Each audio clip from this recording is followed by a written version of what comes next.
Welcome to today's episode of Neame versus the World. I'm your host, Neame, and we are on the camera today. It's time to start actually videoing these podcasts so that you can see me talking to you. But you're just going to see me just doing what I normally do. Today is Queen Elizabeth II's Memorial Day, 26th of September. I haven't talked much about the topic of the Queen. I might do that in the future. I don't really have much to do with the Queen. Maybe her grandson, Prince William, I might have a bit more to do with him. He's about the same age as me. And yeah, I mean, that's about as far as I can go really with the topic. But, you know, we'll look at that another day. But today's episode is about conscription, which is quite topical because of what is happening in Russia.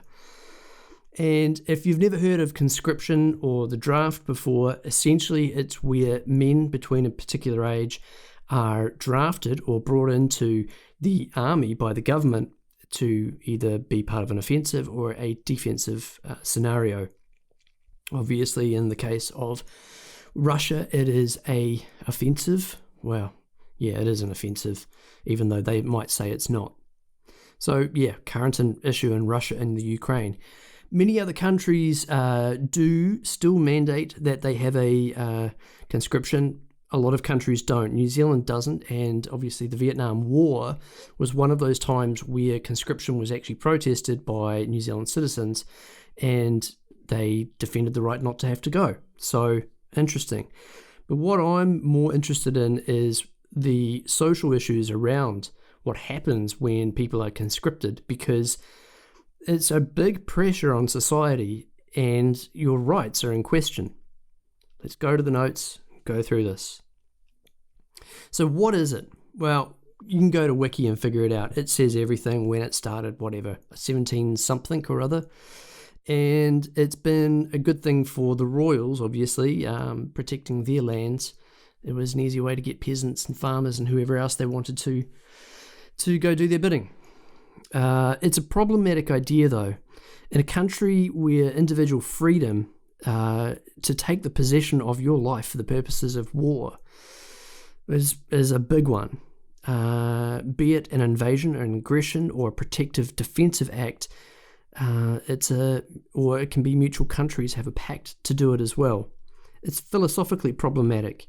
If you are not aligned with the ruling power and their agenda, or if your religious views don't permit violence as well, it can be quite conflicting. So who wins and who loses in the scenario of conscription for men to go fight for the country? Ultimately, the people who lose are the poor, uneducated, minorities, and unwanted citizens, people wanting citizenship or rights of a citizen in that country, protesters and criminals as well. So you can see, one can see that there's a pattern to it where basically the people that a country may define as less necessary or less wanted are sent out to the fronts to be cannon fodder, is the phrase. Yeah. People who don't lose out are the rich, royal, or politically important people. They just win every time. Interestingly, though, the army loses as its troops are less inspired to fight. The army's efficiency is diminished, and poor conscripts are sent to the front line to take the bullet and hopefully enable the guy behind them to get one shot off and move the war forward. And it's just literally bodies to take a bullet, and then that's it. Hopefully, the guy's behind him with his gun, and he can actually advance that war. And it's just, it's churn and burn, and it's super fucking sad. The general population's awareness that they are all lambs to the slaughter and not in control of their lives inspires revolt and sometimes revolution. And in Russia, I think that's something that they're going to have to deal with, that people are going to be fucking angry. You know, normal citizens, the mums and the wives and the children are all going to be freaking out saying, why are we part of this country? Why are we involved in this country and their war to invade somewhere else? And When the people start revolting and there aren't enough police to stop those people, that's when the shit hits the fan. Hopefully sooner. The rulers rely on the police to keep the population at bay and threaten imprisonment, torture, or forced enlistment into the front lines. And any government or any ruling party or whatever it is, they rely heavily on the police. When the police finally decide that they're not going to toe that line anymore, that's when there will be revolt. Increases and decreases. There is an increase in suicides, of people being disappeared, dobbing in of people, and hiding. Protests, underground resistance, and revolution. Revolutionary ideologies increase, and hits on political figures aligned with the rulers. Increased resource scarcity as well. So obviously there'll be suicides from people who don't want to be conscripted. People will be disappeared if they are too problematic for the police to deal with. That person's gone. Dobbing in of people, hiding. That's a big one.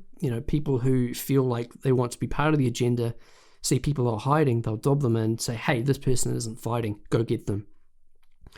Protests will increase everywhere. Underground resistance and revolutionary ideology. People will start thinking all of the things that ruling party or ruling government don't want, which is, this isn't good, this is no way to live. There'll be a decrease in morale, male population, economic spending. There'll be a brain drain of educated professionals leaving the country, and we've seen that. Thousands of people trying to get flights or drive out of Russia, people on trains as well. The decrease of economically and socially within the country as well. People won't be spending. People will be saving their money if they've got any, because they don't know where the next dollar is coming from. They don't know where the next meal is coming from. Decreased trust in the rulers, in their decisions and their honesty as well. No one will trust them. People will be like, mate, you sent us into a war and an offensive into another country. How can we trust that you're going to keep the taps running? Or how are we going to trust that you're going to run this country properly or run our province? People will just be pissed off. Yeah. What a good orange juice in a can. No sponsorship, obviously. So what are the ultimate results for the country?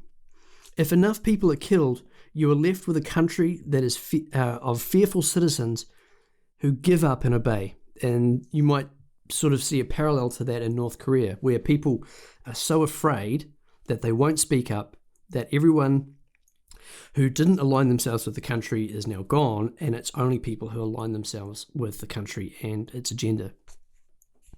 So the citizens will be fearful. Opposing the citizens are killed, detained, or pushed out of the country. If the country wins its war, they will say that it was worth it.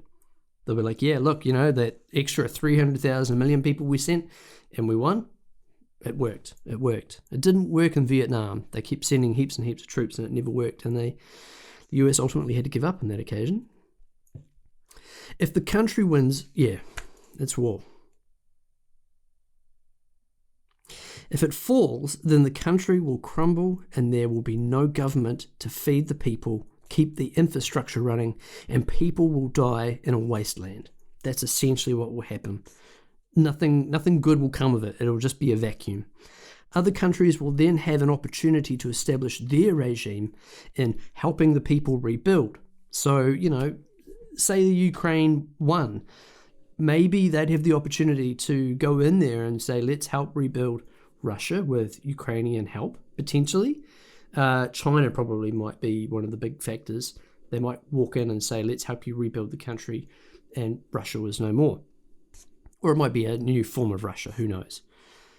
Or multiple countries will carve up the land between themselves. That's probably a little bit more likely that, it would be hard. Russia has 150 million people. It's a lot of people. It'll always be Russia, but hopefully a new political party would come up and make it more, I don't want to say westernized, but maybe more interactive with the rest of the world and not so aggressive. Who knows? Either way, Putin has signed his death warrant out of this whole thing. The question is, will it be by the hands of the country he has invaded, Ukraine, or will it be the actions of the citizens of Russia who do not want this war? And that is an interesting question, because there will be, like we have seen, there have been car bombings of important figures. Certain infrastructure has been knocked out by the Ukrainians. But will the people of Russia finally say, we've had enough of this person who's running our country into the ground? Get rid of them. There are a lot of politicians who back Putin in Russia, and I don't think that it would be easy to get rid of everyone because there's just so many people. But it would take a huge system reset to make Russia change. It would be big. It would be massive. Putin. He is in his own politically appointed king of Russia, and nobody likes a king who kills his own subjects. So he signed his death warrant either way. What comes of it? Who knows? Only time will tell. But it's the 26th of September now. It may take 3 weeks for them to train up their conscripts and then deploy them out to the parts of Russia that they think that to parts of Ukraine that they think they have territory in now, and to try and fight the Ukrainians. The Ukrainians have one thing on their side, is they are defending their country. They have the spirit to defend their people and their land, and people were volunteers to be fighting for their own freedom. That is something that the Russians will never have. The Russians know that they're going into another country of people that are their relatives, friends, family. People have holidayed in Ukraine from Russia, and they're probably wondering, why are we going and invading Ukraine? Why? It doesn't make sense. They feel disillusioned, they feel disenfranchised, and rightfully so. On what is Elizabeth II's Memorial Day, the 26th of September, I had to check on my computer. Thank you very much for listening. Now, you can recommend your friends to come and listen to this as well. I will be talking about some more interesting stuff, like, yes, UFOs from time to time. With UFOs, it's more the stories surrounding it, I think, for me, and the technology possibilities, not so much that do they exist. I'm not a conspiracy theorist in any way. Or am I? Thanks for listening.